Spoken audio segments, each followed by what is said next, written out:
आज सुने शुक्रवार 5 देवी माता की कथा।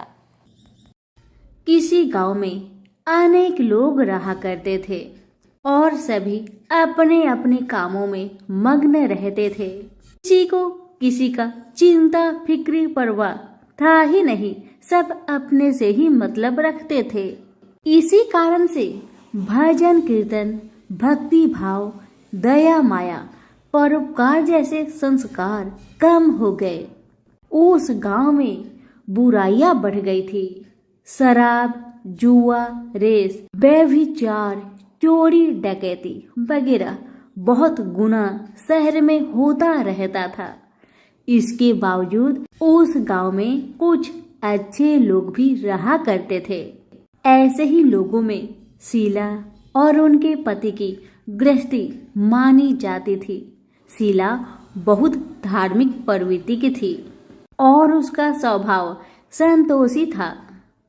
उनका पति भी विवेकी और सुशील था। शीला और उसका पति कभी किसी की बुराई नहीं किया करते थे और प्रभु भजन में अच्छी तरह समय व्यतीत करते थे। शहर के लोग उनकी गृहस्थी की सराहना करते थे। देखते ही देखते दिन बीतने लगा, समय बदल गया। शीला का पति बूढ़े लोगों से दोस्ती कर बैठा। अब होना क्या था वो तो हम सभी जानते हैं। अच्छे संगति का असर हमेशा अच्छा ही होता है, बुरा संगति का असर हमेशा बुरा ही होता है। इसलिए हमें हमेशा अच्छे संगति से संगत रखना चाहिए, बुरे से नहीं। अब जब शीला का पति बूढ़े लोगों से दोस्ती कर बैठा, अब वह जल्द से जल्द करोड़पति बनने का ख्वाब देखने लगा। इसलिए वह गलत रास्ते पर चल पड़ा। फलस्वरूप वह रोडपति बन गया। कहा जाता है ना, लालच बुरी बला है, इसलिए लालच नहीं करना चाहिए। अपना ईमानदारी और मेहनत से आगे बढ़ना चाहिए। अब जब शीला का पति रोडपति बन गया, यानी रास्ते पर भटकते भिखारी जैसी उसकी हालत हो गई थी। शराब, जुआ, रेस, चरस, गांजा वगैरह बुरी आदतों में शीला का पति भी फंस चुका था।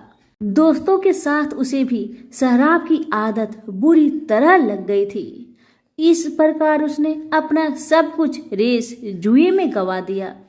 अब तो शीला अपने पति के बर्ताव से बहुत दुखी रहने लगी, किंतु उसे भगवान पर भरोसा था कि सब कुछ ठीक हो जाएगा। यही सोचकर वह अपने पति के बुरे बर्ताव को सहने लगी। शीला अपना अधिकांश समय प्रभु की भक्ति में बिताने लगी।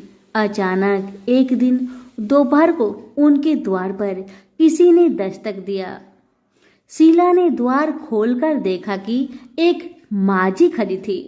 उनके चेहरे पर अलौकिक तेज निखर रहा था। उनकी आंखों में से मानो अमृत की वर्षा हो रहा था। उनका भव्य चेहरा करुणा और प्यार से छलक रहा था। उनको देखते ही शीला के मन में अपार शांति छा गई। सारी चिंता मिट गई। शीला के रोम रोम में आनंद छा गया। शीला उस माजी को आदर के साथ अपने घर ले आई।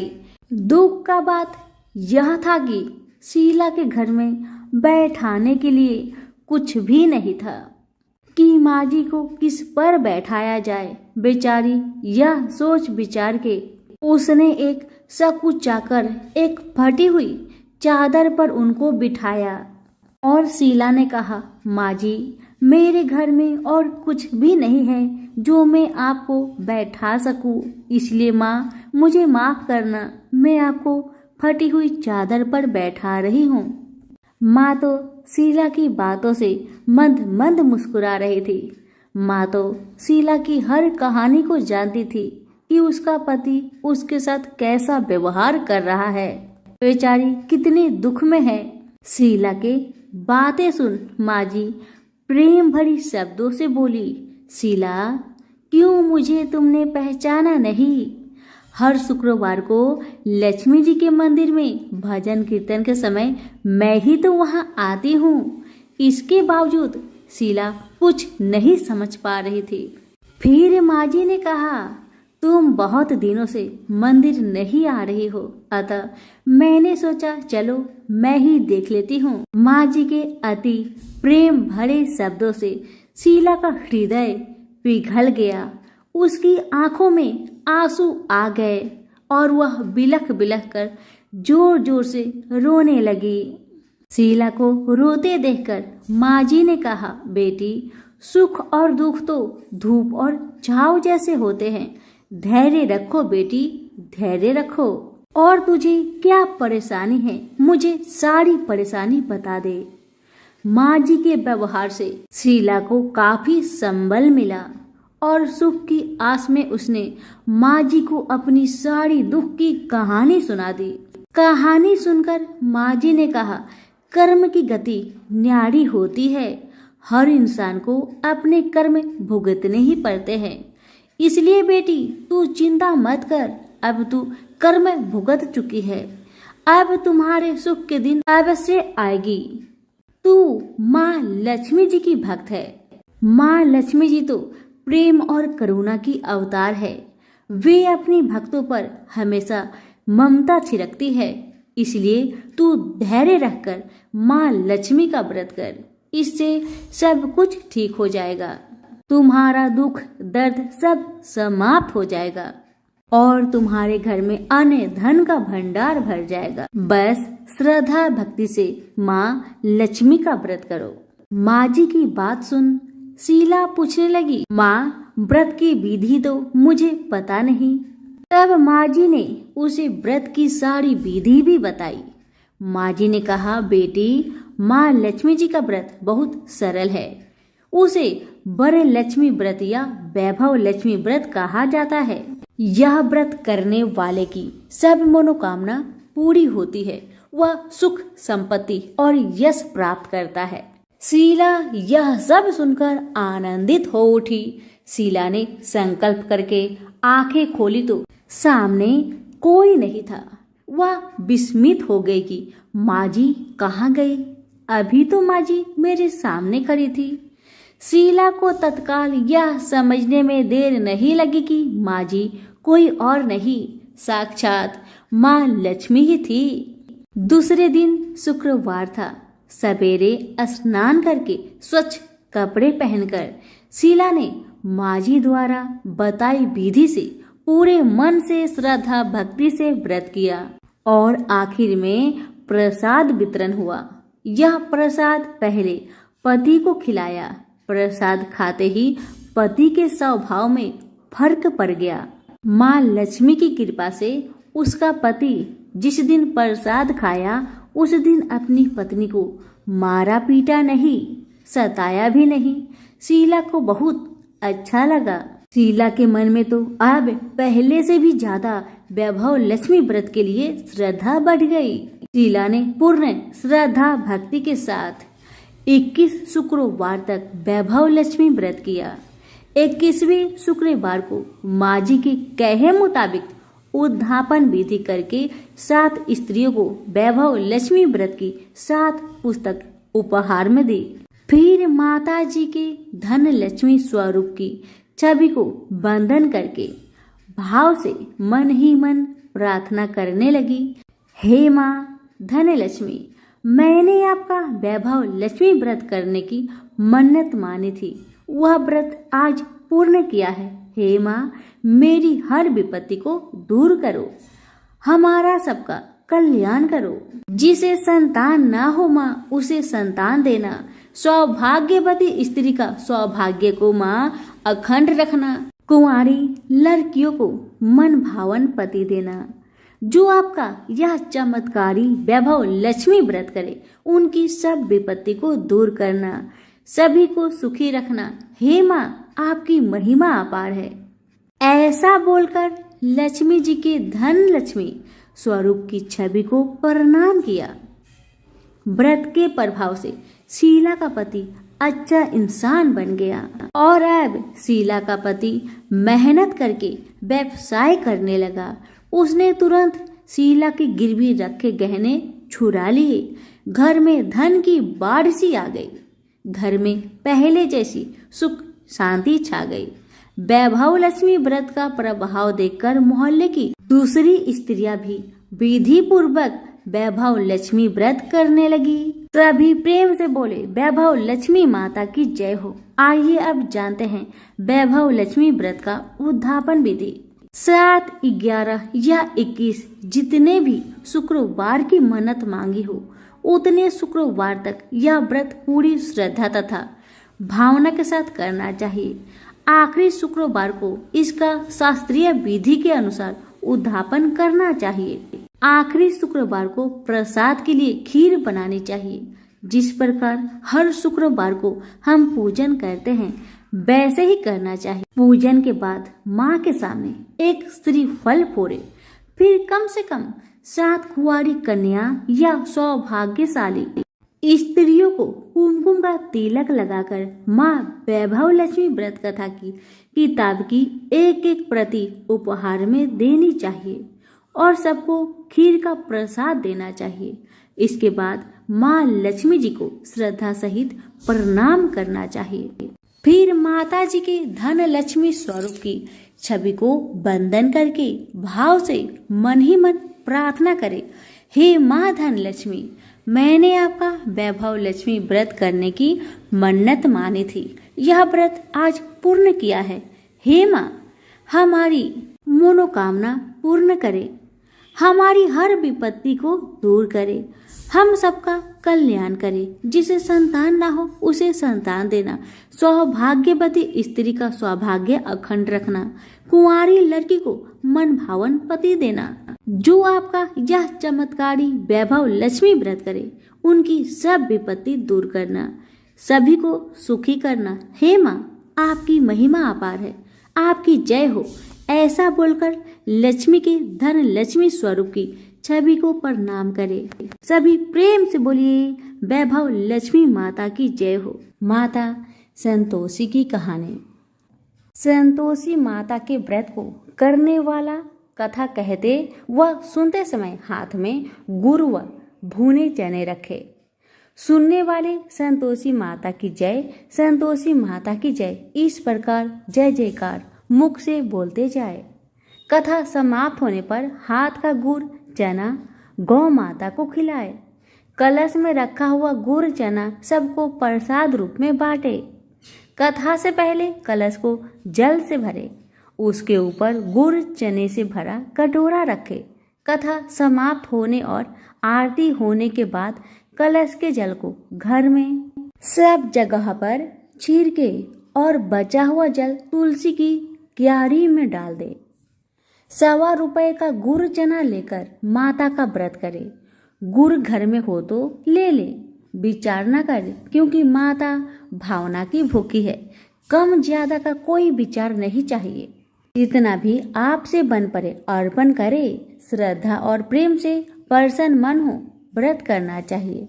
व्रत के उद्यापन में 2.5 सेर खाजा, मोमन दाल पूरी, खीर चने का साग नैवेद्य रखे। घी का दीपक जला संतोषी माता की जय जयकार बोले। नारियल फोड़े। इस दिन घर में कोई खटाई न खाए और ना किसी को खाने को दे। इस दिन 8 लड़कों को भोजन कराए। देवर जेठ के लड़के मिलते हो तो दूसरों को न बुलाना। कुटुंब में न मिले तो ब्राह्मण के रिश्तेदारों के या फिर पड़ोसियों के लड़के को बुलाए। उन्हें खटाई की कोई वस्तु ना दे तथा भोजन कराकर यथाशक्ति दक्षिणा दे। नगद पैसे ना दे, कोई वस्तु दक्षिणा में दे।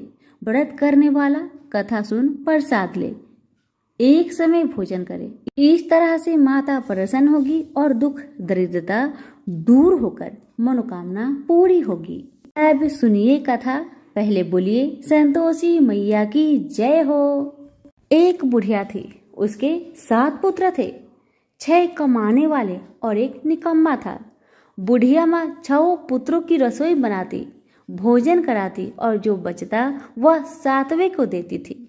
परंतु वह बड़ा भोला था, मन में कुछ विचार न करता था। एक दिन अपनी पत्नी से बोला, देखो मेरी माता का मुझ पर कितना प्यार है। वह बोली, क्यों नहीं, सबका जूठा बचा हुआ तुमको जो खिलाती है। वह बोला, ऐसा भी कहीं हो सकता है, मुझे तुम्हारी बातों पर भरोसा नहीं। जब तक मैं अपनी आंखों से ना देख लूं, मैं मान नहीं सकता। पत्नी ने कहा, देख लोगे तब मानोगे। कुछ दिन बाद बड़ा त्योहार आया। घर में 7 प्रकार के भोजन और चूरमा के लड्डू बने। वह जांचने को सिर दर्द का बहाना बनाकर पतला कपड़ा सिर पर ओढ़कर रसोई में सो गया और कपड़े में से सब कुछ टुकुर टुकुर देख रहा था। 6 भाई भोजन करने आए। उसने देखा माँ ने उनके लिए सुंदर सुंदर आसन बिछाए, 7 प्रकार की रसोई परोसी। वह आग्रह करके उन्हें जिमाती है। वह देखता रहा। 6 भाई भोजन करके उठे, तब जूठी थालियों में से लड्डुओं के टुकड़ा उठाकर एक लड्डू बनाया। जूठन साफ कर माँ ने उसे पुकारा, उठ बेटा, 6 भाई भोजन कर गए, अब तू ही बाकी है, उठ ना, कब खाएगा। वह कहने लगा, माँ मुझे भोजन नहीं करना, मैं परदेश जा रहा हूँ। माता ने कहा, कल जाता हो तो आज चला जा। वह बोला, हाँ हाँ आज ही जा रहा हूँ। यह कहकर वह घर से निकल गया। चलते समय पत्नी की याद आई। वह गौशाला में कंडे थाप रही थी। वह जाकर बोला, हम जावे परदेश को, आवेंगे कुछ काल, तुम रहियो संतोष से धर्म अपनो पाल। वह बोली, जाओ पिया आनंद से, हमरो सोच हटाए, राम भरोसे हम रहे, ईश्वर तुम्हें सहाय। देवो निशानी अपनी, देख धरु मन धीर, सुधी हमारी ना बिसारियो, रखियो मन गंभीर। वह बोला, मेरे पास तो कुछ नहीं, यह अंगूठी है, सो ले लो और अपनी निशानी मुझे दे। वह बोली, मेरे पास क्या है, यह गोबर भरा हाथ है। यह कह उसकी पीठ में गोबर की हाथ की थप्पी मार दी। वह चला गया। चलते चलते दूर देश में पहुंचा। वहां एक साहूकार की दुकान थी। वहीं जाकर रहने लगा और कहने लगा, भाई मुझे नौकरी पर रख लो। साहूकार को जरूरत भी थी तो वह बोला, ठीक है रह जा। लड़के ने पूछा, तनख्वाह क्या दोगे? साहूकार ने कहा, काम देखकर दाम मिलेगा। साहूकार की नौकरी मिली। वह सवेरे 7 बजे से रात तक नौकरी करने लगा। कुछ दिनों में साहूकार का सारा लेन देन का हिसाब, ग्राहकों को माल बेचना, सारा काम करने लगा। साहूकार के 7-8 नौकर थे। सब चक्कर खाने लगे कि या तो बहुत होशियार बन गया। सेठ ने भी काम देखा और 3 महीने में उसे आधे मुनाफे का साझीदार बना दिया और 12 बरस में नामी सेठ बन गया और मालिक सारा कारोबार उसके ऊपर छोड़कर बाहर चला गया। अब उधर पत्नी के साथ क्या होता है उसे सुनिए। सास ससुर उसे दुख देने लगे। सारी गृहस्थी का काम करा के उसे लकड़ी लेने जंगल में भेजते और घर की रोटियों के आटे से जो भूसी निकलती थी उसकी रोटी बनाकर रख दी जाती थी और फूटी नारियल की खोपड़ी में पानी। इस तरह दिन बीतते रहे। एक दिन की बात है, वह लकड़ी लेने जा रही थी कि रास्ते में बहुत सी स्त्रियां संतोषी माता की व्रत करती दिखाई दी। वहीं खड़ी हो वह भी कथा सुन और बहनों से बोली, बहन तुम किस देवी देवता का व्रत करती हो और इसके करने से क्या फल होता है?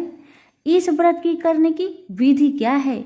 यदि तुम अपने इस व्रत का विधान मुझे समझाकर कहोगी तो मैं भी तुम्हारा बड़ा एहसान मानूंगी। तब उनसे एक स्त्री बोली, सुनो, यह संतोषी माता का व्रत है। इसके करने से निर्धनता, दरिद्रता का नाश होता है, लक्ष्मी आती है, मन की चिंताएं दूर होती है, घर में होने से मन को सुख, प्रसन्नता और शांति मिलती है।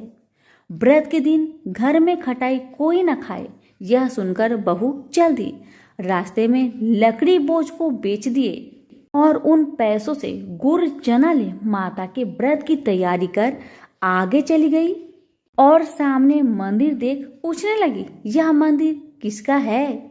सब बच्चे कहने लगे संतोषी माता का मंदिर है। यह सुन माता के मंदिर में जा माता के चरणों में लौटने लगी। दिन हो विनती करने लगी, माँ मैं निपट मूर्ख हूँ, व्रत के नियम कुछ नहीं जानती, मैं बहुत दुखी हूँ। हे माता जगत जननी, मेरा दुख को दूर कर, मैं तेरी शरण में हूँ। माता को दया आई। एक शुक्रवार बीता कि दूसरे शुक्रवार को ही इसके पति का पत्र आया और तीसरे को उसका भेजा पैसा भी आ गया। यह देख जेठानी मुंह सिकुड़ने लगी। इतने दिनों में इतना पैसा आया, इसमें क्या बुराई है? लड़के ताने देने लगे कि काकी बुलाने से भी नहीं बोलेगी। बेचारी सरलता से कहती, भैया पत्र आवे, रुपया आवे तो हम सबके लिए अच्छा है। ऐसा कहकर आंखों में आंसू भरकर संतोषी माता के मंदिर में आ मातेश्वरी के चरणों में गिरकर रोने लगी। माँ मैंने तुमसे पैसा नहीं, मुझे पैसे से क्या काम है माँ, मुझे तो अपने सुहाग से काम है। मैं तो अपनी स्वामी के दर्शन और सेवा मांगती हूँ। तब माता ने प्रसन्न होकर कहा, जा बेटी तेरी स्वामी आएगा। यह सुन खुशी से बावली हो घर का काम काज करने लगी। अब संतोषी माँ विचार करने लगी, इस भोली पुत्री से मैंने तो कह दिया तो उसका पति आएगा, और आवेगा कहाँ से? वह तो इसे सपने में भी याद नहीं करता। उसे याद दिलाने के लिए मुझे जाना पड़ेगा। इस तरह माता बुढ़िया के सपने में जा प्रकट हो कहने लगी, साहूकार के बेटे सोता है या तू जागता है? वह बोला, माता सोता भी नहीं जागता भी नहीं, बीच में ही हूँ, कहो क्या आज्ञा है? माँ कहने लगी, तेरा घर बार कुछ है या नहीं? वह बोला, मेरा सब कुछ है माँ, बाप भाई बहन व पत्नी, क्या कमी है? माँ बोली, भोले पुत्र तेरी स्त्री घोर कष्ट उठा रही है, तेरे माँ बाप उसे दुख दे रहे हैं, वह तेरे लिए तरस रही है, तू उसकी सुधि ले। वह बोला, माता यह तो मुझे मालूम है, परंतु जाओ कैसे? परदेश की बात है, लेन देन का कोई हिसाब नहीं, जाने का कोई रास्ता नजर नहीं आता माँ, कैसे चला जाऊँ? माँ कहने लगी, मेरी बात मान, सवेरे नहा धोकर माता का नाम ले, घी का दीपक जला, दंडवत कर दुकान पर बैठ जा, देखते देखते तेरा लेन देन चुक जाएगा, माल बिक जाएगा, साज होते होते धन का ढेर लग जाएगा। तब सवेरे बहुत जल्दी उठ उसने लोगों से अपने सपने की बात कही, तो वे सब उसकी बात अनसुनी कर दिल लगी उड़ाने लगे कि कहीं सपने भी सच होते हैं। एक बूढ़ा बोला, देख भाई मेरी बात मान, इस तरह साच झूठ करने के बदले देवता ने जैसा कहा है वैसा ही करो, तेरा इसमें क्या जाता है? अब बूढ़े की बात मानकर नहा धोकर संतोषी माता को दंडवत कर घी का दीपक जलाकर दुकान पर बैठ गया।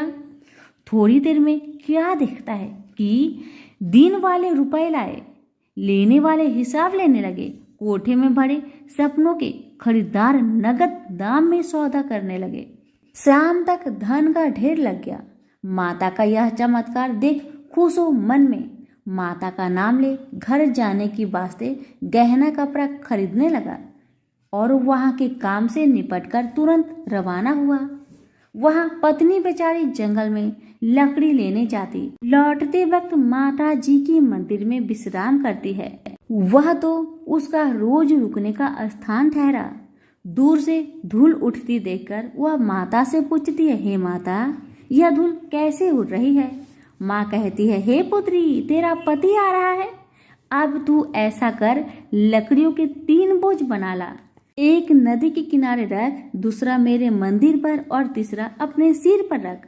तेरे पति को लकड़ी का गट्ठा दिख मोह पैदा होगा, वह वहां रुकेंगे, नाश्ता पानी बना खा पीकर माँ से मिलने जाएगा। तब तू लकड़ी का बोझ उठाकर जाना और बीच में चौक के गड्ढा डालकर 3 आवाजें लगाना, लो सासू जी लकड़ियों का गट्ठा लो, भूसे की रोटी दो, नारियल के खोपरे में पानी दो, आज मेहमान कौन आया है? माँ की बात सुन उसने कहा, बहुत अच्छा माता। कहकर प्रसन्न हो लकड़ियों के 3 गट्ठे ले आई, एक नदी के तट पर, एक माता के मंदिर पर रखा। इतने में ही मुसाफिर आ पहुंचा। सूखी लकड़ी देख उसके पति की इच्छा हुई कि यही निवास करे और भोजन बना खा पीकर गांव जाए। इस प्रकार भोजन बना विश्राम करके वह गांव को गया। जब वह सबसे प्रेम से मिल रहा था, उसी समय पत्नी सिर पर लकड़ी का गट्ठा लिए आती है। लकड़ी की भारी बोझ आंगन में रखकर जोर से 3 आवाज देती है, लो सासू जी, लकड़ी का गट्ठा लो, भूसे की रोटी दो, नारियल के खोपरे में पानी दो, आज कौन मेहमान आया है। यह सुनकर उसकी सास अपने दिए हुए कष्टों को भुलाने हेतु कहती है, बहू ऐसा क्यों कहती है, तेरा मालिक ही तो आया है। आ बैठ जा, मीठा भात खा, भोजन कर, कपड़े गहने पहन। इतने में आवाज सुन उसका स्वामी बाहर आता है और अंगूठी देख व्याकुल हो माँ से पूछता है, माँ यह कौन है? माँ कहती है, बेटा यह तेरी पत्नी है। आज 12 वर्ष हो गए जब से तू गया है, तब से सारे गांव में जानवर की तरह भटकती रहती है, काम काज घर का कुछ नहीं करती है, 4 समय आकर खा जाती है। अब तुझे देखकर भूसी की रोटी और नारियल के खोपरे में पानी मांगती है। वह लज्जित हो बोला, ठीक है माँ, मैंने इसे भी देखा है और तुम्हें भी देखा है। अब मुझे दूसरे घर की ताली दे दो, उसमें रहूं। तब माँ बोली, ठीक है बेटा, तेरी मर्जी। इतना कहकर ताली का गुच्छा पटक दिया। उसने ताली लेकर दूसरे कमरे में जो तीसरी मंजिल के ऊपर था उसे खोलकर सारा सामान जमाया। एक दिन में ही वहां राजा के महल जैसा ठाट बाट बन गया। अब क्या था, वो दोनों सुखपूर्वक रहने लगे।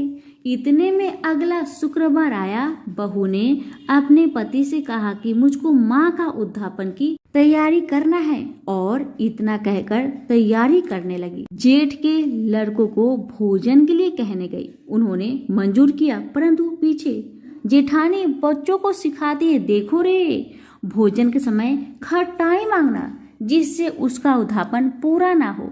लड़के जीवने आए, खीर पेट भर खाए, परंतु याद आते ही कहने लगे, हमें कुछ खटाई दो, खीर खाना हमें भाता नहीं, खीर देखकर तो हमें अरुचि होती है।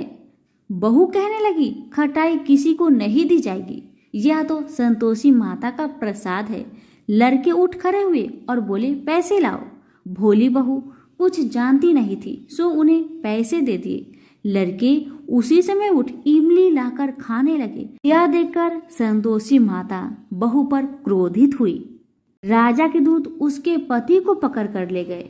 जेठ जेठानी मन माने खोटे वचन कहने लगे।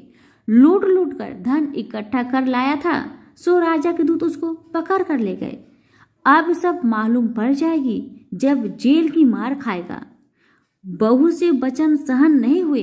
वह रोती रोती माता के मंदिर में गई और बोली, हे माता, तुमने ये क्या किया? मुझे हंसाकर अब क्यों रुलाती हो माँ? तब माता बोली, पुत्री, तूने उद्यापन करके मेरा व्रत भंग किया, इतनी जल्दी सब बातें भुला दी। वह कहने लगी, माता, भूली तो नहीं हो, न कुछ अपराध किया है, मुझे तो लड़कों ने भूल में डाल दिया, मैंने भूल से उन्हें पैसे दे दिए, मुझे क्षमा करो माँ, मुझे क्षमा करो। माँ बोली, ऐसे कहीं भूल होती है? वह बोली, माँ मुझे माफ कर दो माँ, मैं फिर से तुम्हारा उद्यापन करूंगी। माँ बोली, अब भूल जा पुत्री, तेरा मालिक तुझे रास्ते में ही आता मिलेगा। वह घर को चली। रास्ते में उसका पति आता मिला। उसने पूछा, तुम कहाँ गए थे? तब वह कहने लगा, इतना धन जो मैं कमाया हूँ उसका टैक्स राजा ने मांगा था, वह भरने गया था। वह प्रसन्न हो बोली, भला हुआ, अब घर चलो। कुछ दिन बाद फिर शुक्रवार आया। वह बोली, मुझे माता का उद्यापन करना है। पति ने कहा, करो फिर। जेठ के लड़कों से भोजन को कहने गई। जेठानी ने 1-2 बातें सुनाई और लड़कों को सिखा दिया कि तुम पहले ही खटाई मांगने लगना। लड़के कहने लगे, हमें खीर खाना नहीं भाता, जी बिगड़ता है। कुछ खटाई खाने को देना। वह बोली, खटाई खाने को नहीं मिलेगा, खाना हो तो खाओ, अन्यथा तुम जा सकते हो। वह बेचारी ब्राह्मण के लड़कों को लाकर भोजन कराने लगी। यथाशक्ति दक्षिणा की जगह एक एक फल उन्हें दिया। इससे संतोषी माँ प्रसन्न हुई। माता की कृपा होते ही 9वें मास उसको चंद्रमा के समान सुंदर पुत्र उत्पन्न हुआ। पुत्र को लेकर प्रतिदिन माता जी के मंदिर जाने लगी। माँ ने सोचा कि वह रोज आती है, क्यों ना मैं इसके घर चलूं, इसका आसरा देखूं तो सही। यह विचार कर माता ने भयानक रूप बनाया। गुड़ और चने से सना मुख, ऊपर सूर्य के समान होठ, उस पर मक्खियां भिनभिना रही थी। दहलीज में पांव रखते ही उसकी सास चिल्लाई, देखो रे, कोई चुड़ैल चली आ रही है, लड़को इसे भगाओ नहीं तो किसी को खा जाएगी। लड़के डरने लगे और चिल्लाकर खिड़की बंद करने लगे। बहू रोशनदार से देख रही थी, प्रसन्नता से पागल होकर चिल्लाने लगी, आज मेरी माँ आई है, आज मेरी माँ मेरे घर को आई है। यह कहकर बच्चे को दूध पीने से हटाती है। इतने में सास का क्रोध फूट पड़ा। बोली, रांड, इसे देखकर कैसी उतावली हुई जो बच्चे को पटक दिया। इतने में माँ के प्रताप से जहाँ देखो वही लड़के ही लड़के नजर आने लगे। वह बोली, माँ जी, जिनका मैं व्रत करती हूँ यह तो वही संतोषी माता है। इतना कहा झट से सारे घर के किवाड़ खोल देती है। सबने माता के चरण पकड़ लिए और विनती कर कहने लगे, हे माता, हम मूर्ख हैं, हमें अज्ञानी हैं, पापी हैं, तुम्हारे व्रत की विधि हम नहीं जानते, तुम्हारे व्रत भंग कर हमने अपराध किया है माँ। हे माँ, आप हमारा अपराध क्षमा करो। उस प्रकार माता प्रसन्न हुई। माता ने बहू को जैसा फल दिया वैसा माता सबको दे। जो पढ़े उनका मनोरथ पूर्ण हो, जो सुने उनका भी मनोरथ पूर्ण हो। तो प्रेम से बोलिए, संतोषी माता की जय हो। माँ भगवती को मानने वाले में से एक राजा अस्पर्श भी थे।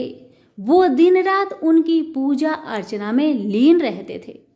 राजा को किसी चीज की कमी न थी, बस उन्हें बच्चे की ख्वाहिश थी। सालों से बच्चा न होने के कारण राजा कुछ निराश रहा करते थे। एक दिन राजा की भक्ति से खुश होकर माँ भगवती ने सपने में आकर उसे 2 बेटी होने का वरदान दिया। आशीर्वाद मिलने के कुछ समय बाद राजा के घर एक बेटी पैदा हुई। बेटी पैदा होने की खुशी में राजा ने सबको दावत दी और बेटी की कुंडली बनवाने के लिए पंडितों को बुलवाया। सबने राजा से एक ही बात कही कि यह साक्षात देवी का रूप है, जहाँ भी इसके कदम पड़ेंगे वहाँ खुशियाँ ही खुशियाँ होगी, यह भगवती देवी की भक्तन होगी। इतना सब कहकर पंडितों ने लड़की का नाम तारा रख दिया। कुछ समय के बाद मंगलवार के दिन राजा के घर एक और बेटी पैदा हुई। ज्योतिषों ने उसकी भी कुंडली बनवाई और उदास हो गए। राजा ने जब उनसे उदासी का कारण पूछा तो ज्योतिषों ने बताया कि ये लड़की आपके जीवन में खूब सारा दुख लेकर आएगी। राजा ने ज्योतिषों से पूछा कि आखिर मैंने ऐसा कौन सा खराब कर्म किए थे कि इसने मेरे घर में जन्म लिया है। ज्योतिषों ने बताया कि आपकी दोनों बेटियां राजा इंद्र की अप्सराएं हुआ करती थी। इनमें से बड़ी बहन का नाम तारा और छोटी का रुकमन था। एक दिन ये दोनों मिलकर धरती की सैर करने के लिए गई। दोनों ने ही वहां पहुंचकर एकादशी के दिन का व्रत रखा। तारा ने अपनी छोटी बहन से कहा कि आज एकादशी का व्रत है, इसलिए बाजार जाकर कुछ ताजे फल ले आओ, लेकिन वहां कुछ खाना मत। रुकमन बाजार फल लेने के लिए चली गई। वहां उसे मछली के पकौड़े दिखे। उसने झट से उन्हें खा लिया और अपनी दीदी के लिए कुछ फल ले लिए। रुकमन से तारा ने पूछा कि तुम अपने लिए फल क्यों नहीं लाई। उसने जवाब दिया कि वो मछली के पकौड़े खाकर आई है। तारा ने गुस्से में कहा कि तुम पापिन हो, एकादशी के दिन तुमने मछली खा ली। ऐसे खराब कर्म के लिए मैं तुम्हें छिपकली बनने का श्राप देती हूँ। अब उसी जंगल में तारा की बहन छिपकली बनकर रहने लगी। वहाँ एक जाने माने ऋषि गुरु गोरख भी अपने कुछ शिष्यों के साथ रहते थे। उनके शिष्यों में से एक बहुत ही घमंडी था। अपने घमंड के चलते वो शिष्य कमंडल में पानी भरकर एकांत में बैठकर तपस्या करने लगा। तभी एक प्यासी गाय वहां आ गई। उसने सीधे अपना मुख उस कमंडल में डाला और पानी पी लिया। पानी पीने के बाद जैसे ही गाय अपना मुख बाहर को निकालने लगी तो कमंडल नीचे गिर गया और ऋषि का ध्यान भंग हो गया। ऋषि ने देखा कि गाय पानी पी गई है। अब गुस्से में ऋषि ने गाय को एक चिमटे से बुरी तरह घायल कर दिया। इस बात की जानकारी जब गुरु गोरख को पड़ी तो वे तुरंत गाय को देखने के लिए गए। जैसे ही उन्होंने गाय की हालत देखी वैसे ही अपने उस घमंडी शिष्य को आश्रम से बाहर निकाल दिया। कुछ दिनों के बाद गौ माता पर किए गए उस अत्याचार से होने वाले पाप को कम करने के लिए उन्होंने एक यज्ञ करवाया। इस यज्ञ के बारे में गाय को चिमटे से मारने वाले घमंडी शिष्य को भी पता चला। वे सीधे पक्षी का रूप धारण करके यज्ञ स्थल पर गया और भोजन में अपनी चोंच से मरा हुआ सांप डाल दिया। किसी को इस बात की खबर नहीं हुई। ये सब होते हुए तारा से श्राप मिलने वाली छिपकली रुकमन देख रही थी। उसके मन में हुआ कि इसे खाकर सारे लोग मर जाएंगे। सबकी जान बचाने के लिए छिपकली बनी। रुकमन सभी लोगों के सामने भोजन पर गिर गई। लोगों ने छिपकली को खूब कोसा और बर्तन को खाली करने लगे। उस वक्त भंडारा करने वाले को खाने में मरा हुआ सांप भी दिखा। तब कहीं जाकर सबको समझ आया कि छिपकली सबकी जान बचाने के लिए जानबूझकर भोजन में गिरी थी। एक छिपकली होने के बावजूद भी इतने अच्छे विचार होने की वजह से यज्ञ में मौजूद सारे महत्वपूर्ण लोगों ने कहा कि हमें इस छिपकली की मुक्ति के लिए प्रार्थना करनी चाहिए। पंडित ने आगे बताया कि सबकी प्रार्थना से ही वो छिपकली तीसरे जन्म से आप जैसी प्रतापी राजा के घर बेटी के रूप में पैदा हुई है। वही तारा ने दूसरे जन्म में तारामती के रूप में लिया और अयोध्या के राजा हरिश्चंद्र से शादी की। राजा से ज्योतिषों ने जैसा बताया ठीक वैसा ही किया। नदी में सोना चांदी जरा हुआ संदूक देखकर काशी के पास से एक भंगी ने उसे बाहर निकाल लिया। उसके कोई बच्चे नहीं थे, इसलिए उसने संदूक के अंदर की लड़की को पालने का फैसला लिया। उसे भंगी व उसकी पत्नी ने खूब प्यार से पाला और रुक्को नाम रख दिया। बड़ी होते ही दोनों ने रुक्को की शादी करवा दी। रुक्को की सासू माँ तारामती और राजा हरिश्चंद्र के महल में साफ सफाई करने का काम किया करते थे। कुछ दिनों के बाद रुक्को की सासू माँ बीमार हो गई। उनकी जगह रुक्को वहां काम करने लगी। तारामती ने उसे देखा और पुराने जन्म के पुण्य के कारण पहचान लिया और उसे कहा कि तुम मेरे साथ बैठ जाओ। रुक्को ने बोला कि मैं तो भंगिन हूँ, इसलिए आपके पास नहीं बैठ सकती। तब तारामती ने उसे बताया कि तुम पूर्व जन्म में मेरी ही बहन थी। तुमने एकादशी के व्रत के दिन मछली खा ली थी और मैंने तुम्हें दंड देते हुए छिपकली बना दिया। अब तुम्हें दोबारा मनुष्य जन्म मिला है तो इस जन्म में माँ वैष्णो की पूजा करके पुण्य कमा लो। माँ की पूजा से तुम्हारी सारी इच्छाएं भी पूरी होगी। तारामती की इस बात को सुनने के बाद रुक्को माँ वैष्णो से एक बेटे के लिए प्रार्थना करती थी और कहती है कि अगर उनकी मनोकामना पूरी हुई तो वो अपने घर में माँ वैष्णो देवी का पूजन और जागरण कराएगी। माँ वैष्णो देवी उसकी प्रार्थना सुन लेती है और उसे बेटा होता है। पुत्र की प्राप्ति के बाद रुक्को उसकी देखभाल और लाड़ दुलार में माँ वैष्णो देवी की पूजा करना भूल जाती है। ऐसे होते होते 5 साल बीत गए और फिर एक दिन उस बच्चे को चेचक यानी माता निकल आती है।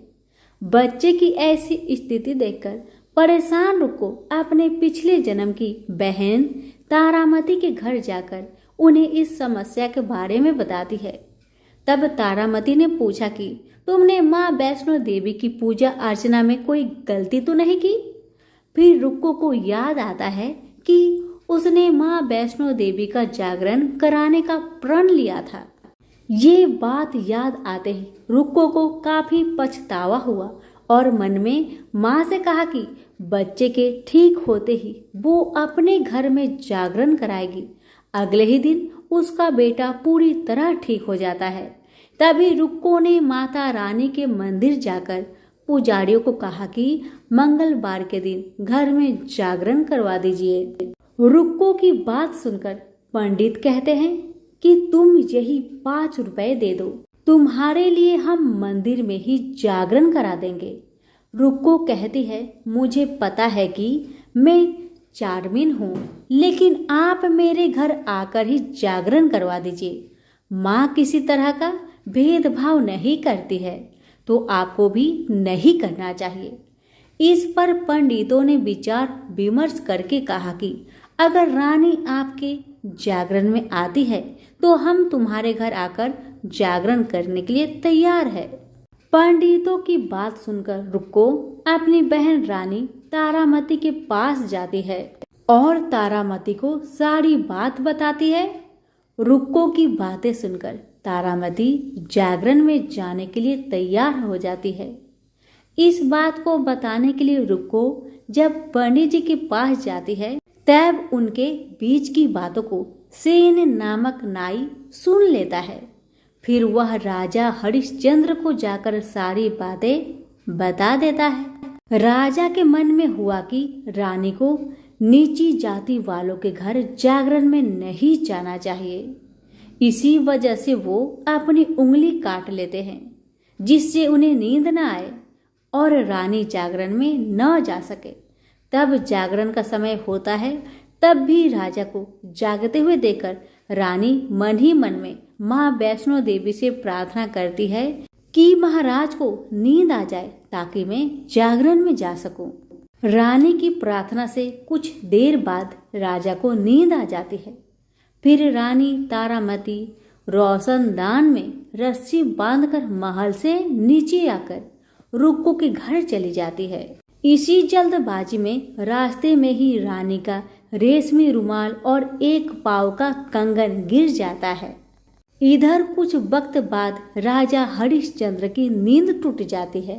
नींद खुलने पर रानी को अपने पास न देखकर राजा उसकी तलाश में निकल जाते हैं। रानी को ढूंढते ढूंढते उन्हें रानी का रुमाल और कंगन मिलता है। रानी की चीजों को अपने साथ लेकर राजा जागरण स्थल पहुंचते हैं और एक जगह चुपचाप बैठकर जागरण सुनने लगते हैं।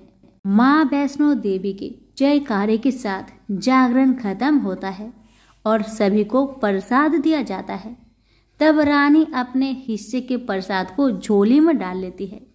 रानी के ऐसा करने पर लोग उनसे पूछते हैं कि वो प्रसाद क्यों नहीं खा रही है। अगर आप प्रसाद का सेवन नहीं करती हैं तो जागरण में आए लोग भी प्रसाद नहीं खाएंगे। तब रानी बोलती है कि वह प्रसाद राजा के लिए था, अब आप मुझे प्रसाद दीजिए। फिर अपने लिए प्रसाद लेकर रानी सबके सामने उसे खा लेती है। रानी के प्रसाद खाते ही जागरण में मौजूद सभी भक्तों ने भी प्रसाद खाया। उसके बाद रानी महल के लिए निकल जाती है। तभी रास्ते में ही राजा उन्हें रोककर पूछते हैं कि तुमने नीच जाति के घर प्रसाद खाकर खुद को अपवित्र कर लिया है। तुमने मेरे लिए भी प्रसाद रखा है, अब तुम उससे मुझे भी अपवित्र करना चाहती हो। अब मैं तुम्हें अपने महल में नहीं लेकर जा सकता। यह बोलते हुए जब राजा रानी की झोली को देखता है तब उन्हें प्रसाद की जगह गुलाब, चंपा जैसे अनेक फूल और कच्चा चावल व सुपारियां नजर दिखती है। इस चमत्कार को देखकर राजा हैरान हो जाते हैं। फिर राजा चुपचाप रानी को अपने साथ लेकर महल पहुंचते हैं। वहां रानी बिना माचिस के ही माता रानी के सामने दीपक जलाकर राजा हरिश्चंद्र को और हैरान कर देती है। फिर रानी बोलती है कि माता के दर्शन करने के लिए बहुत बड़ा त्याग करना पड़ता है। इसके लिए आपको अपने बेटे रोहितास की बलि देनी होगी, तभी माँ दुर्गा आपको साक्षात दर्शन देगी। यह सुनकर राजा के मन में माँ के दर्शन की इच्छा होने लगी, जिसके लिए राजा अपने पुत्र की बलि दे देते हैं। बलि देने के बाद माँ दुर्गा शेर पर सवार होकर प्रकट हो जाती है। उन्हें देखकर राजा हरिश्चंद्र काफी खुश हो गए और माँ दुर्गा ने तुरंत राजा के बेटे को दोबारा जिंदा कर दिया। इस चमत्कार को देखकर राजा हरिश्चंद्र खुश हो गए। तभी राजा ने माँ की पूरी विधि से पूजा करके उनसे गलतियों की माफी मांगी। माँ दुर्गा ने भी राजा को खुश रहने का आशीर्वाद दिया और अंतर्ध्यान हो गई। तब राजा ने तारा रानी से कहा कि मैं बहुत खुश हूँ कि मुझे पत्नी के रूप में आप मिली हैं। फिर राजा हरिश्चंद्र, तारा रानी और रुक्मन तीनों अपनी मनुष्य योनि से छुटकारा पाकर देवलोक में चले जाते हैं। प्रेम से बोलिए जगदम्बा मैया की जय। एक बार त्रिकूटा की पहाड़ी पर एक सुंदर कन्या को देखकर भैरवनाथ उससे पकड़ने के लिए दौड़े। तब वह कन्या वायु रूप में बदलकर त्रिकूटा पर्वत की ओर उड़ चली। भैरवनाथ भी उनके पीछे भागे। माना जाता है कि तभी माँ की रक्षा के लिए वहां पवन पुत्र हनुमान पहुंच गए। हनुमान जी को प्यास लगने पर माता ने उनके आग्रह पर धनुष से पहाड़ पर बाण चलाकर एक जलधारा निकाली और उस जल में अपने केश धोए। फिर वही एक गुफा में प्रवेश कर माता ने 9 माह तक तपस्या की। हनुमान जी ने पहरा दिया। फिर भैरवनाथ वहां आ धमके। उस दौरान एक साधु ने भैरवनाथ से कहा कि तू जिसे एक कन्या समझ रहा है वह आदि शक्ति जगदम्बा है, इसलिए उस महाशक्ति का पीछा छोड़ दे। भैरवनाथ ने साधु की बात नहीं मानी। तब माता गुफा की दूसरी ओर से मार्ग बनाकर बाहर निकल गई। यह गुफा आज भी अर्धकुमारी या आदि कुमारी या गर्भ जून के नाम से प्रसिद्ध है। अर्धकुमारी के पहले माता की चरण पादुका भी है। यह वह स्थान है जहां माता ने भागते भागते मुड़कर भैरवनाथ को देखा था। अंत में गुफा से बाहर निकलकर कन्या ने देवी का रूप धारण किया और भैरवनाथ को वापस जाने के लिए कहकर फिर से गुफा में चली गई। लेकिन भैरवनाथ नहीं माना और गुफा में प्रवेश करने लगा। यह देखकर माता की गुफा में पहरा दे रहे हनुमान जी ने उसे युद्ध के लिए ललकार कर और दोनों का युद्ध हुआ। युद्ध का कोई अंत नहीं देखकर माता वैष्णवी ने महाकाली का रूप लेकर भैरवनाथ का वध कर दिया। कहा जाता है कि अपने वध के बाद भैरवनाथ को अपनी भूल का पश्चाताप हुआ और उसने माँ से क्षमादान की भीख मांगी। माता वैष्णो देवी जानती थी कि उन पर हमला करने के पीछे भैरव की प्रमुख मनसा मोक्ष प्राप्त करने की थी। तब उन्होंने न केवल भैरव को पूर्ण जन्म के चक्र से मुक्ति प्रदान की, बल्कि उसे वरदान देते हुए कहा कि मेरे दर्शन तब तक पूरे नहीं माने जाएंगे जब तक कोई भक्त मेरी बात तुम्हारे दर्शन नहीं करेगा। उपरोक्त कथा को वैष्णो देवी के भक्त श्रीधर से जोड़कर भी देखा जाता है। 700 वर्ष से भी अधिक समय पहले कटरा से कुछ दूरी पर स्थित हंसाली गांव में मां वैष्णव के परम भक्त श्रीधर रहते थे।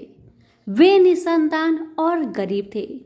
लेकिन वो सोचा करते थे कि एक दिन वे माता का भंडारा रखेंगे। एक दिन श्रीधर ने आसपास के सभी गांव वालों को प्रसाद ग्रहण करने का न्योता दिया और भंडारे वाले दिन श्रीधर अनुरोध करते हुए सभी के घर बारी बारी गए ताकि उन्हें खाना बनाने की सामग्री मिले और वह खाना बनाकर मेहमानों को भंडारे वाले दिन खिला सके।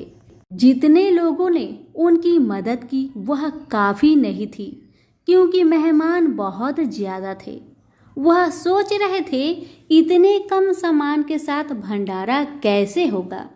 भंडारे के एक दिन पहले श्रीधर एक पल के लिए भी सो नहीं पा रहे थे, यह सोचकर कि वह मेहमानों को भोजन कैसे करा सकेंगे। वह सुबह तक समस्याओं से घिरे हुए थे और बस उसे अब देवी माँ से ही आस थी। वह अपनी झोपड़ी के बाहर पूजा के लिए बैठ गए। दोपहर तक मेहमान आना शुरू हो गए। श्रीधर को पूजा करते देख वे जहाँ जगह दिखी वहाँ बैठ गए। सभी लोग श्रीधर की छोटी सी कुटिया में आसानी से बैठ गए। श्रीधर ने अपनी आंखें खोली और सोचा कि इन सभी को भोजन कैसे कराएंगे। तब उसने एक छोटी लड़की को झोपड़ी से बाहर आते हुए देखा, जिसका नाम वैष्णवी था। वह भगवान की कृपा से आई थी। वह सभी को स्वादिष्ट भोजन परोस रही थी। भंडारा बहुत अच्छी तरह से संपन्न हो गया था। भंडारे के बाद श्रीधर उस छोटी लड़की वैष्णवी के बारे में जानने के लिए उत्सुक थे, पर वैष्णवी गायब हो गई और उसके बाद किसी को नहीं देखी। बहुत दिनों के बाद श्रीधर को उस छोटी लड़की का सपना आया। उसमें स्पष्ट हुआ कि वह माँ वैष्णो देवी थी। माता रानी के रूप में आई लड़की ने उसे गुफा के बारे में बताया और 4 बेटों के वरदान के साथ उसे आशीर्वाद दिया। श्रीधर एक बार फिर खुश हो गए और माँ की गुफा की तलाश में निकल पड़े और कुछ दिनों बाद उन्हें वह गुफा मिल गई। तभी से वहां पर माता के दर्शन के लिए श्रद्धालु जाने लगे। प्रेम से बोलिए वैष्णो देवी की जय हो। ये जो कथा है, इस कथा को माता सीता भगवान श्री राम को सुनाया करते थे और भगवान इसे सुना करते थे। इसी तरह से दिन बीतने लगा। एक दिन भगवान श्री रामचंद्र जी को बाहर किसी काम के लिए जाना पड़ रहा था, तो भगवान को जाते देख माता सीता ने कहा, हे प्रभु, अगर आप बाहर चले जाएंगे तो मैं अपनी 12 वर्ष का नित्य नेम की कहानी किसे सुनाऊंगी। माता सीता की बातें सुन भगवान श्री रामचंद्र जी 1 मिनट के लिए सोच में पड़ गए। फिर उन्होंने कहा, सीते, आप गांव के बाहर जो कुआं है वहीं पर जाकर बैठ जाइएगा।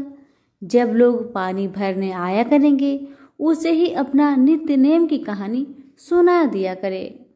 इतना कहकर भगवान श्री राम बाहर काम पर चले गए और माता सीता भी गांव के पास जो कुआं था वहां पर जाकर बैठ गई।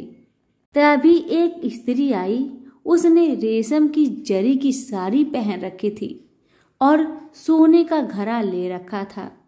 सीता माता उसे देखकर कहती है, बहन, ओ बहन, मेरा 12 वर्ष का नित्य नियम सुन लो। पर वह स्त्री बोली कि मैं अगर तुम्हारा नित्य नेम सुनूंगी तो मुझे घर जाने में बहुत देर हो जाएगी और मेरी सास मुझसे लड़ेगी। इतना कहकर वह लड़की माता की कहानी न सुनी और वहां से चली गई। तभी उसकी रेशम की जरी की साड़ी फट गई। सोने का घड़ा मिट्टी के घड़े में बदल गया। ऐसी हालत में जब बहू अपने घर में पहुंची तो सासू माँ हैरान रह गई देखकर। सासू माँ कहने लगी, बहू, तुम किसका दोष अपने सिर में लेकर आई हो? तब बहू ने अपनी सारी कहानी सासू माँ को बताना शुरू की। उसने कहा, सासू माँ, कुएं पर एक औरत बैठी थी। उसने मुझसे कहा कि कहानी सुन, लेकिन मैंने कहानी नहीं सुनी और जिसका परिणाम मुझे यह मिला है। सासू माँ ने अपने बहू से कहा, बहू ठीक है, कोई बात नहीं, तुम ये साड़ी और घड़ा कल मुझे देना, मैं जाऊंगी पानी भरने। बस अगले दिन वही साड़ी और वही घड़ा लेकर सासू माँ कुएं की पहाड़ पर गई जहाँ सीता जी बैठी थी। सास को वही माता बैठी मिली तो माता सीता ने कहा, बहन मेरी नित्य नेम की कहानी सुन लीजिए। तब सासू माँ बोली, हाँ बहन क्यों नहीं, मैं तो आपकी कहानी एक बार नहीं 5 बार सुन लूंगी। अब माता सीता ने अपनी कहानी शुरू किया। सासू माँ हाथ जोड़ के बैठ गई। राम आए लक्ष्मण आए, देश के पुजारी आए, नित्य नेम का नेम लाए, आओ राम बैठो राम। तपी रसोई जियो राम, माखन मिश्री खाओ राम, दूध बतासा पियो राम, सूत के पल का मोठो राम, साल दुसाला पोठो राम, साल दुसाला ओढ़ो राम, जब बोलू जब राम ही राम, राम सवारे सबके काम, खाली घर भंडार भरेंगे, सबका बेड़ा पार करेंगे। श्री राम जय जय राम। सीता माता की कहानी समाप्त हुआ तो सासू माँ बोली, बहन आपकी कहानी तो मुझे बहुत अच्छी लगी। कहानी सुनकर सास घर चली गई। उसकी साड़ी फिर से रेशम की जरी बन गई। मिट्टी का घड़ा फिर सोने के घड़े में बदल गया। जब सासू माँ घर पहुंची तो बहू कहने लगी, सासू माँ आपने ये सब कैसे किया? तब सासू माँ ने कहा, बहू तू तो दोष लगा कर आई थी और मैं दोष को उतार कर आ रही हूँ। बहू ने फिर पूछा कि वह कुएं वाले स्त्री कौन थी सासू माँ? तब सासू माँ बोली, वे तो सीता माता थी। और तुम नहीं जानती बहू, सीता माता पुराने से नया कर देती है। खाली घर में अन्न धन का भंडार भर देती है। वह लक्ष्मी की वास घर में कर देती है। आदमी की जो भी इच्छा हो उसे पूरा कर देती है। सासू माँ के बातें सुन बहू बोली कि ऐसी कहानी मुझे भी सुना दो सासू माँ। सासू माँ बोली, ठीक है बहू, तुम भी सुनो। अब सासू माँ ने कहानी शुरू कर दिया। मेरे साथ साथ आप भी जरूर बोलिएगा। राम आए लक्ष्मण आए, देश के पुजारी आए, नित्य नेम का नेम लाए, आओ राम बैठो राम। तपी रसोई जियो राम, माखन मिश्री खाओ राम, दूध बतासा पियो राम, सूत के पल का मोठो राम, साल दुसाला पोठो राम, साल दुसाला ओढ़ो राम, जब बोलू जब राम ही राम, राम सवारे सबके काम, खाली घर भंडार भरेंगे, सबका बेड़ा पार करेंगे। श्री राम जय जय राम। कहानी सुनकर बहू बोली कि सासू माँ कहानी तो बहुत अच्छी है। सास ने कहा कि ठीक है, इस कहानी को रोज कहा करेंगे। अब सास बहू रोज सवेरे उठती, नहाती धोती और पूजा करने के बाद नित्य नेम की सीता की कहानी कहती। एक दिन उनके यहाँ एक पड़ोस की औरत आई और बोली कि बहन जरा सी आँच देना तो वह बोली कि आज तो अभी हमने नहीं जलाई है। पड़ोसन ने कहा कि तुम सुबह 4 बजे से उठकर क्या कर रही हो? तब उन्होंने कहा कि सुबह उठकर हम पूजा करते हैं और फिर सीता माता की नित्य नेम की कहानी कहते हैं। पड़ोसन ने उनकी बात सुनकर फिर कहा कि सीता माता की कहानी कहने से तुम्हें क्या मिला? वो बोली कि इनकी कहानी कहने से घर में भंडार भर जाते हैं, सारे काम सिद्ध होते हैं, मन की इच्छा भी पूरी होती है। पड़ोसन कहती है कि बहन, ऐसी कहानी तो मुझे भी सुना दो फिर। वह बोली, ठीक है, तुम भी यह कहानी सुन लो। राम आए, लक्ष्मण आए, देश के पुजारी आए, नित नेम का नेम लाए, आओ राम बैठो राम। जब सारी कहानी सुनानी खत्म हुई तो पड़ोसन कहने लगी, बहन, कहानी तो मुझे बहुत अच्छा लगा, सुनकर मेरा मन प्रसन्न हो उठा। अब वह पड़ोसन भी नित्य नेम सीता माता की कहानी कहने लगी। कहानी कहने से सीता माता ने पड़ोसन के घर में भी भंडार भर दिए। अब तो पूरे मोहल्ले में नित्य नेम की कथा सभी करने लगे और माता सीता की कृपा से सभी की मनोकामना पूरी होने लगी। हे सीता माता, जैसे आपने उनके भंडार भरे, वैसे ही आप हमारे भी भंडार भरना, कहानी सुनने वाले के भी और कहने वालों के भी, हुक्कारे भरने वालों के भी, सभी पर अपनी कृपा बनाए रखिए। तो प्रेम से बोलिए, सिया रामचंद्र की जय। कथा अगर अच्छी लगे तो अभी लाइक करके दूसरों को शेयर करें और हमारे चैनल के साथ जुड़े रहे। आप सभी का बहुत बहुत धन्यवाद।